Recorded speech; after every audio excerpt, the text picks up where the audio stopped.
Have you ever wondered how to save 100,000 fast? Whether it's dollars, pounds, or euros, I will explain how to save 100,000 fast in this video. Now, I must be clear, this isn't a get-rich-quick scheme and it will require hard work, potentially a change of lifestyle and dedication from you. But there is no reason that each and every person watching this video can't save 100,000. I remember when I first signed up to my stockbroker, the demo account had 100k in it. And at the time I thought, wow, that would be insane to reach. Well, after 4.5 years, I actually reached this figure.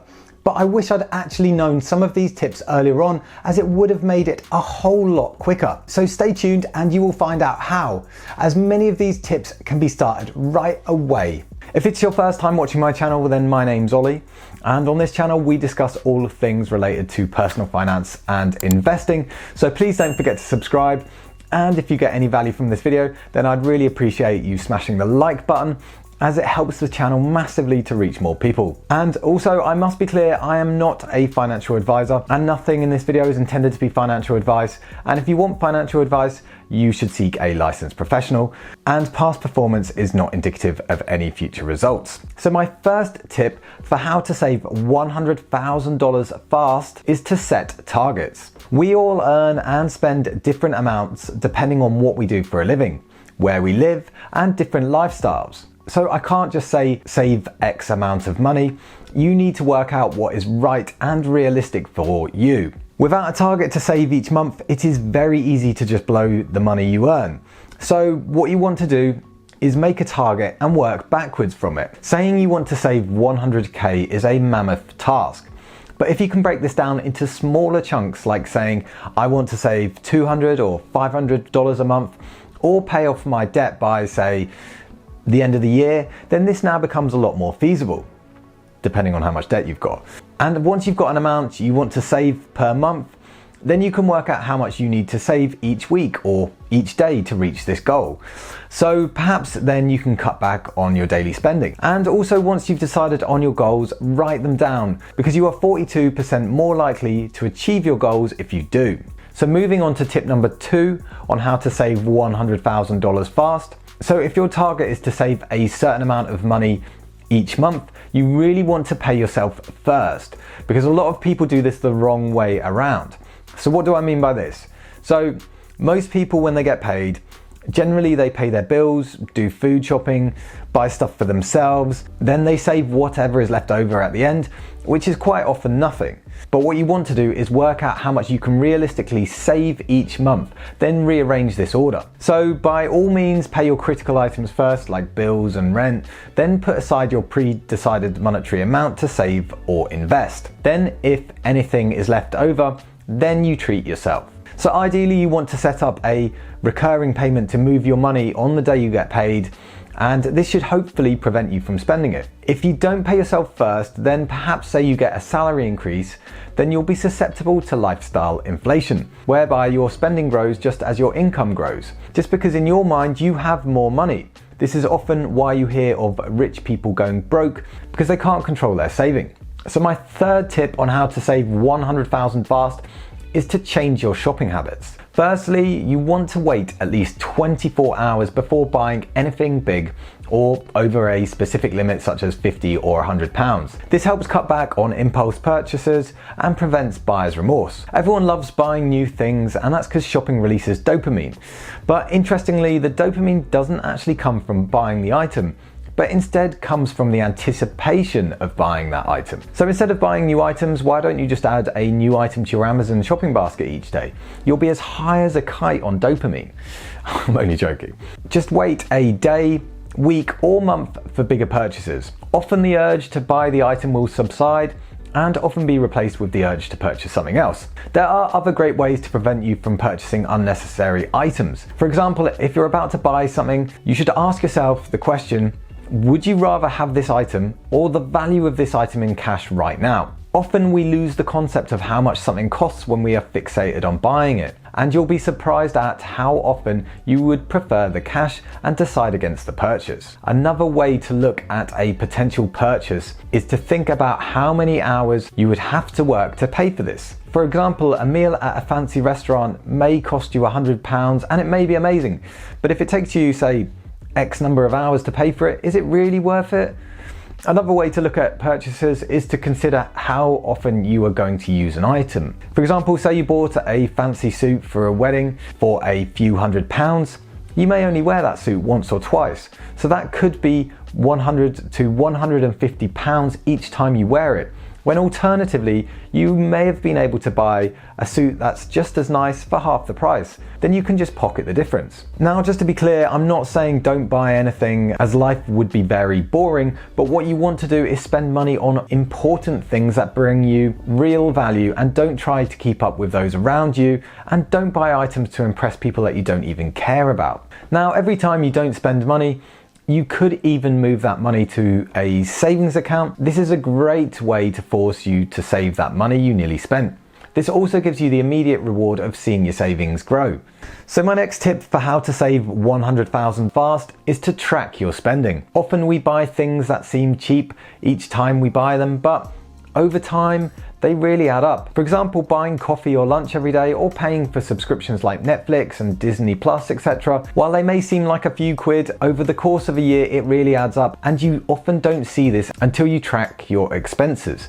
So you want to optimize this and reduce on things you don't need. So my next tip for how to save 100,000 fast is to live frugally. Now, living frugally is not the same as being cheap. Living frugally is where you prioritize what you're spending your money on. So prioritizing buying those things that will truly bring happiness and value to your life.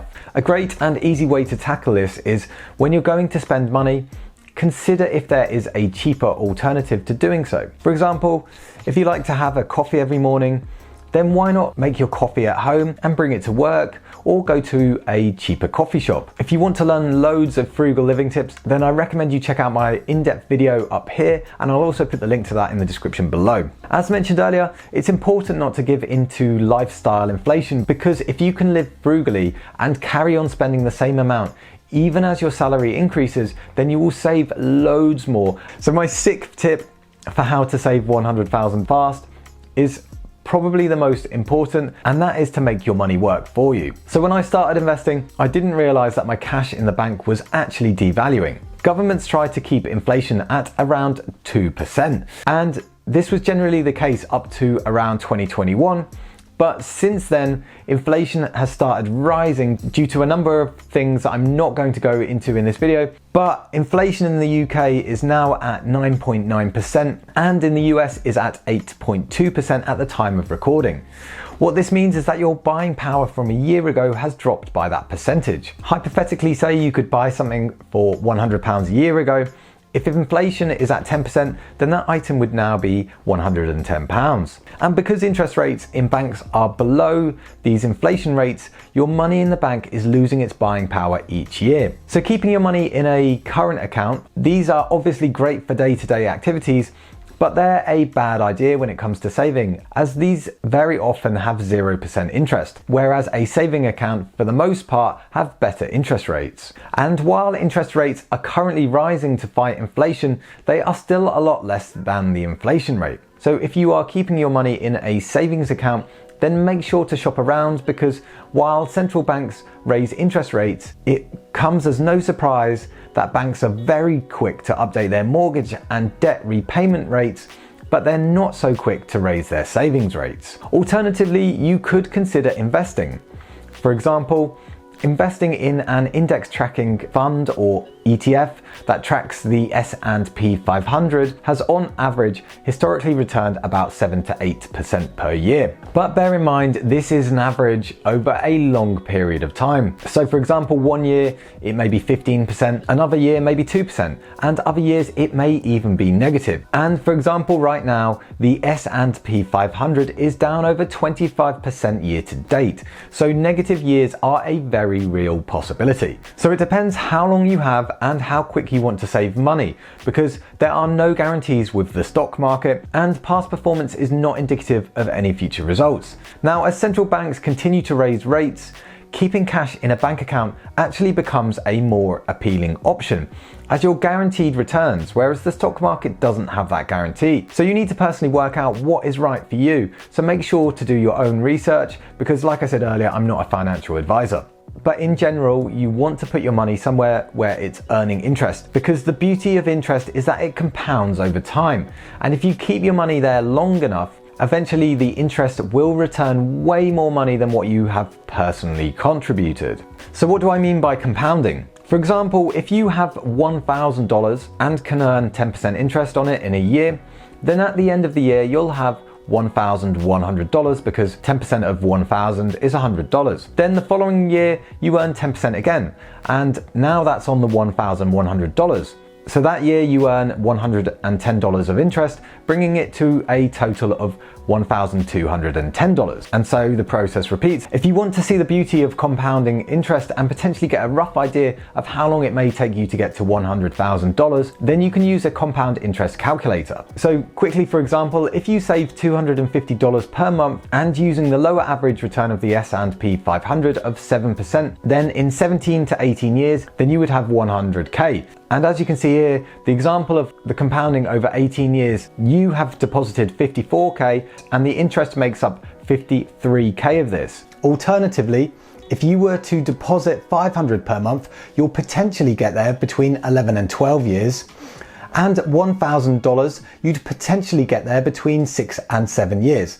I'll put the link to this in the description below so you can play around to your heart's content. But like I said earlier, on any individual year, this will likely be different from this, and it could be positive or negative, and 7% is just the average over a long period of time. It's often said that the first $100,000 is the hardest to save, and when starting out, this figure can seem so out of reach because the gains you're getting are minimal, but once your portfolio gets to a certain size, then it begins to snowball, which will make the next $100,000 a lot quicker to achieve as your money compounds. If you want to know how to get started with investing, then I recommend you check out this video up here, and I'll also put the link in the description below. Alternatively, you may choose to invest in other assets like, say, bonds or real estate.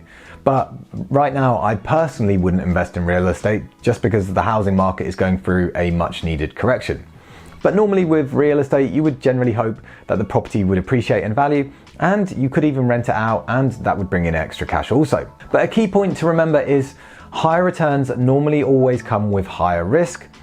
And if it's too good to be true, then unfortunately it probably is. So my 7th tip for how to reach 100,000 fast is to pay off any high interest debt. There is literally no point in putting money in the stock market or in a savings account earning between 2 and 8% if you have debt like a credit card that is charged at, say, 20%, because it's the equivalent of losing 20% each year. This is more true than ever with interest rates going up if you have variable rate debt. It's worth bearing in mind that not all debt is bad if used correctly, say, for example, to build up your wealth, like, for example, a student loan, which should hopefully make you more employable and hopefully you would earn more, or perhaps a mortgage on a house, which should hopefully appreciate in value over time. So my 8th tip for how to reach 100,000 fast is to bring in more money. Obviously, it comes without saying that if you can increase your income, you will get to $100,000 quicker. So perhaps ask your work for a pay rise, maybe even upskill so you're worth more to your employer. And if your employer doesn't want to pay you more, then you can always look for another job and request an increase in your salary at the same time. Moving jobs can often be an easier way to get a pay rise. Alternatively, having multiple streams of income is a great way to bring in more money. So if you don't already have one, then why not consider a side hustle? These can work around your schedule, for example, dog walking or house sitting. If you want some suggestions for side hustles, then I have an in-depth video filled with side hustles that anyone can start, so I recommend you check that out up here, and I'll also put the link to that in the description below. So I hope this has given you some inspiration. If you got this far, I want to thank you so much for watching, and please remember to give this video a like, as it really does make a massive difference to me, and also please consider subscribing. Also, let us know below if you've saved $100,000, what helped you to get there, or if you're on your journey to saving $100,000, let us know which of these tips is your favorite. And as I mentioned before, having multiple income streams will really help you to get to that 100K a lot quicker. So I highly recommend you watch this video next. It's been Ollie from Get Geek Finance. Thanks for watching, and I'll catch you over here next.